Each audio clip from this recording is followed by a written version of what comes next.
Duta Besar Iran untuk Rusia, Kazem Jalali, secara terbuka merayu Presiden Rusia Vladimir Putin agar Moskow membantu memulihkan sejumlah fasilitas sipil dan nuklir Iran yang hancur. Permintaan ini disampaikan Jalali dalam wawancara dengan media Rusia. Dalam kesempatan itu Jalali meminta Rusia memainkan peran membantu memulihkan sejumlah aset nuklir yang hancur akibat serangan udara gabungan Israel dan Amerika Serikat bulan lalu. Ia menekankan bahwa bantuan yang akan diberikan Rusia sejalan dengan perjanjian kemitraan strategis Iran-Rusia yang ditandatangani pada Januari lalu, yang mencakup kolaborasi ekonomi, pertahanan, dan komitmen melawan terorisme. Dalam kerangka itu, Iran menilai Rusia berkewajiban, secara politis maupun moral, untuk membantu sebagai mitra utama. Terlebih Rusia selama ini berperan penting dalam pengembangan program nuklir sipil Iran, terutama dalam pembangunan dan pengoperasian pembangkit listrik tenaga nuklir, PLTN, Bushehr. Oleh karenanya Iran menilai Moskow memiliki keahlian, akses, dan pengalaman yang diperlukan untuk membantu memulihkan fasilitas yang rusak. Selain bantuan teknis, Iran juga berharap Rusia dapat menjadi penengah diplomatik untuk meredakan ketegangan di Timur Tengah, terutama dalam konflik dengan Israel dan AS.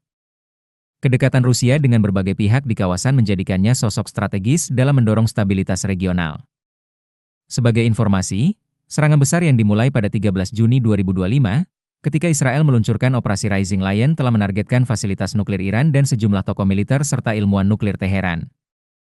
Serangan udara Israel terhadap Iran diluncurkan dengan dalih kekhawatiran atas program nuklir Iran, meski klaim tersebut dibantah oleh Badan Energi Atom Internasional, IAEA, dan Lembaga Intelijen Amerika Serikat. Washington kemudian ikut serta dengan menyerang sejumlah fasilitas nuklir Iran sebelum menyerukan gencatan senjata yang akhirnya disetujui kedua pihak. Sebagai balasan, Iran meluncurkan operasi Trup Rames 3, memicu perang terbuka antara kedua negara selama 12 hari. Imbas konflik tersebut, 3 fasilitas nuklir utama Iran yakni Isfahan, Natanz, dan Fordow rusak signifikan setelah dihantam rudal bunker booster dan Tomahawk yang diluncurkan oleh Israel dengan dukungan logistik dari AS pada 22 Juni lalu.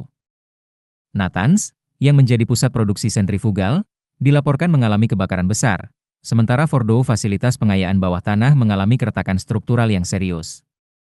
Fasilitas di Isfahan, yang selama ini digunakan untuk memproduksi bahan bakar nuklir, juga terkena dampak besar dari serangan udara.